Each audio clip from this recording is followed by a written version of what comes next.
As has been said over these last several days, there's a sublime reason for beginning each of our meditations with "May all beings be happy, peaceful, and blissful." And that is because these three, happiness, peacefulness, and blissfulness, are representative of the three levels of mind or existence. That level of cause and effect or karma, that level of the occult that embraces all the levels of spirit, and that undifferentiated level where all is related, state of oneness. We know that when these three come together, we are in a state of Sat Chit Ananda, or existence, knowledge, and bliss. Together, they create this state that we know can only be present now, in the moments where our attention, our focus is totally here. But we also know that there is something beyond this, something beyond existence, something beyond the movement of life.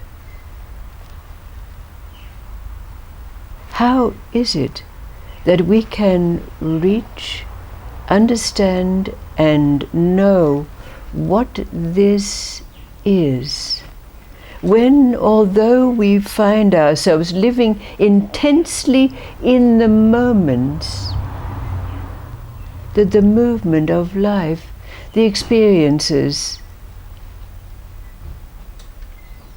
are constantly there?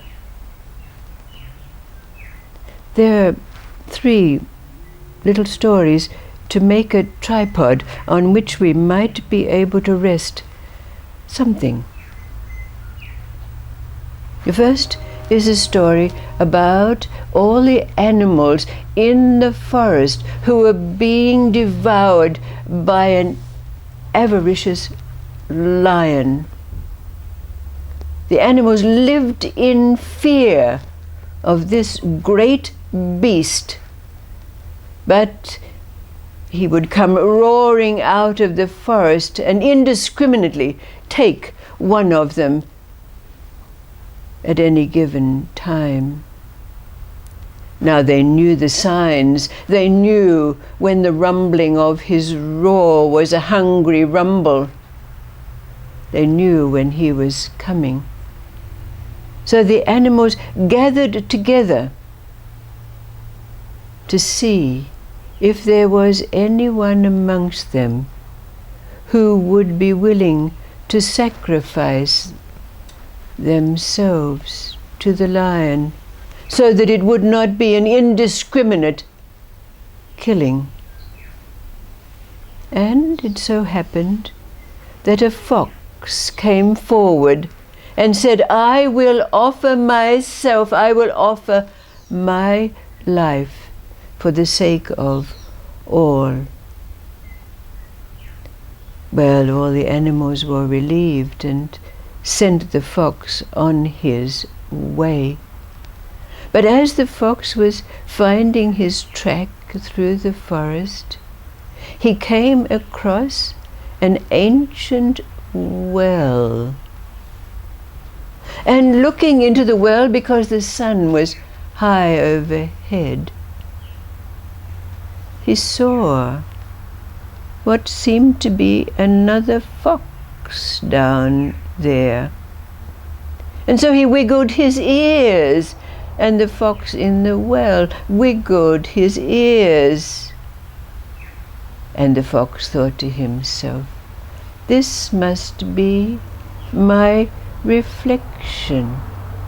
And he had a thought. So he resumed his path through the forest and eventually came to the place where the lion, the great beast, sat with the grumbling hunger of his stomach coming forth as the growls that reverberated through the forest and warned the animals. Now the fox confronted the lion and said, "I'm so sorry, I've been delayed. I heard your growls and I've answered your call, but I met another lion on the way. And I had to argue with him because I told him that was offering myself to the great lion of the forest. And he laughed and he said, 'Oh, I'll have pity on that other fellow because I am greater than he.' So the lion, hearing these words, said, 'Who? Who? There's nobody greater than me. I am the leading lion of this forest. Where is this lion?' So the fox said, 'Follow me.' And the great beast followed the fox until they came to the area where the well was. And the fox said, 'Oh, I can't go any closer because I'm afraid, but you go there and you'll find him.' And so the great lion went over and looked in the well, and there was a lion. He roared, and the other lion roared back. He bared his teeth, and the other lion bared his teeth. And the beast was so angry. He said, 'How dare you try to usurp my kingdom?' And he pounced right into the well and was drowned. The fox went back to the animals of the forest, and they said, 'What are you doing here? Why haven't you been devoured?' The fox said, 'The lion is dead. Let's rejoice.' And so they did. The second story is that story about the young couple. They were living in wedded bliss. They promised each other that if one or other of them died, that they would never leave each other. From the nether worlds, they would be together.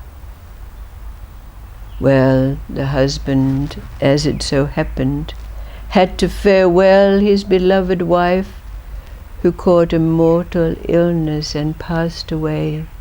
And he mourned, remembering his promise to his beloved. But you know the way of such things. He was a young and virile man, and every day he had to go to the baker's shop to buy his loaf of bread to sustain his body. And the daughter of the baker was a very comely lass. So the young man would go, and he began to notice this beautiful young maiden and ogle her a little. But that's when it started.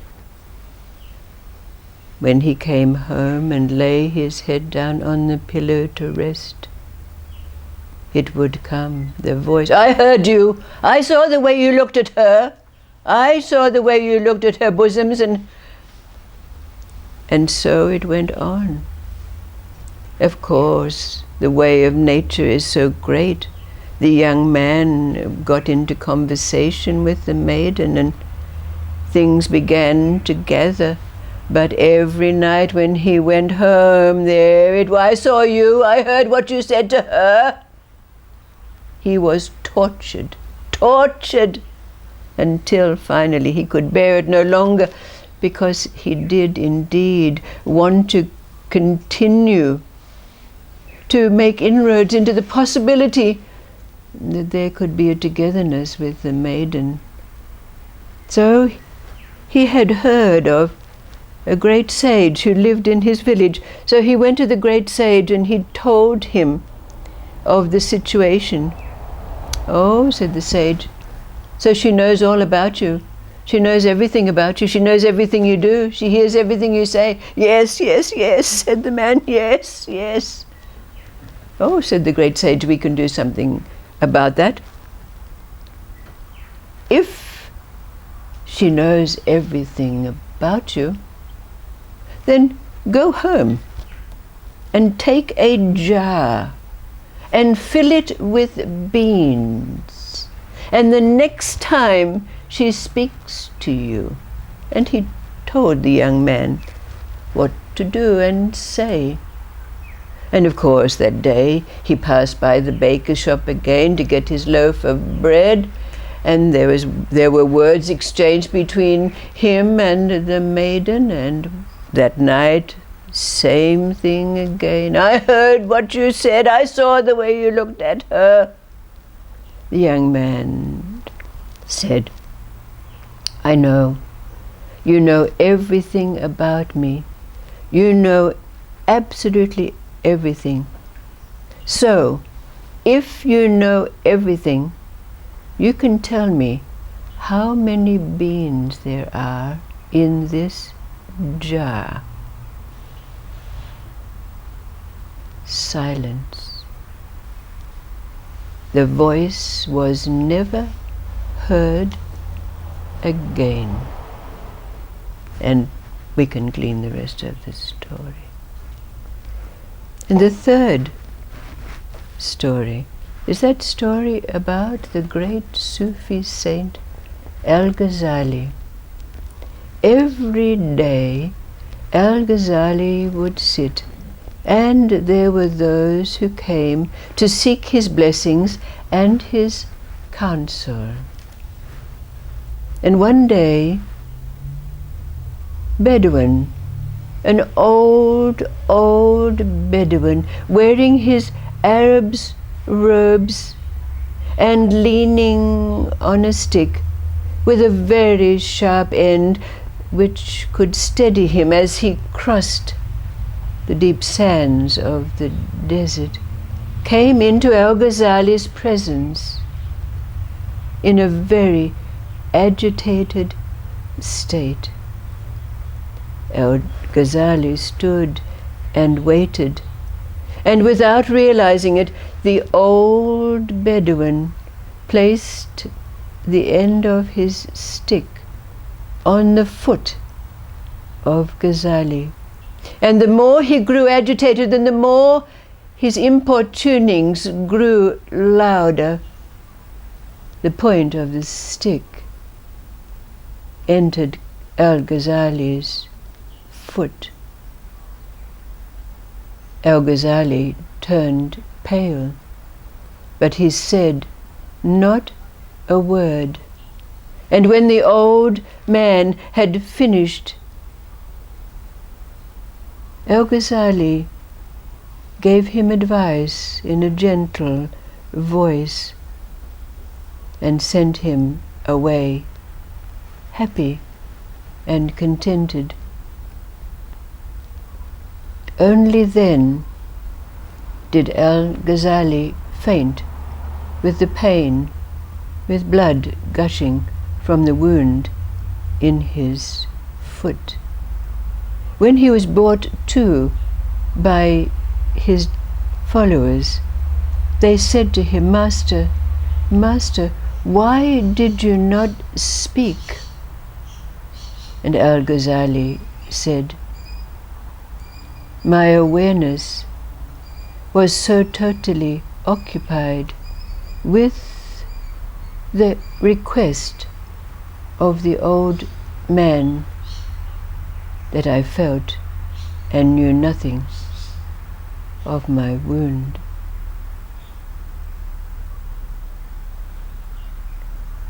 So the question that arises out of these stories is, what is it that the fox, the great sage, and the Sufi master represent for us, knowing that the first story is about the street smarts that we attain in this world of cause and effect, the experiences that have brought us awareness of how to deal with life at this level, this karmic level. The second story represents the occult, the world of spirit, the world of angels and demons and fairies and intuition and dreams. And the third represents that level of interrelatedness. When they come together, what is it that the fox, the wily fox, the great sage, sorcerer, you might say, and the great saint represent for us?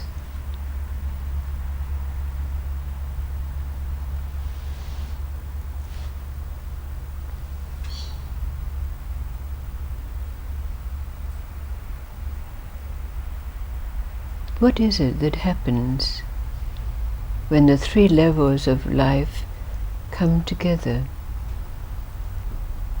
Satchidananda, presence, attention. And what happens when we increase that attention, when our focus becomes so totally, absolutely absorbed? There's no self. There's a state of absolute selflessness.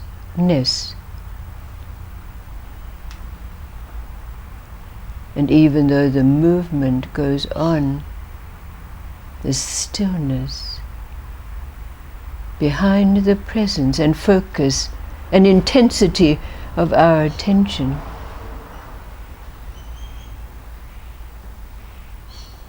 The selflessness, nothingness,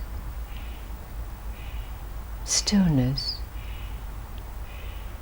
vastness.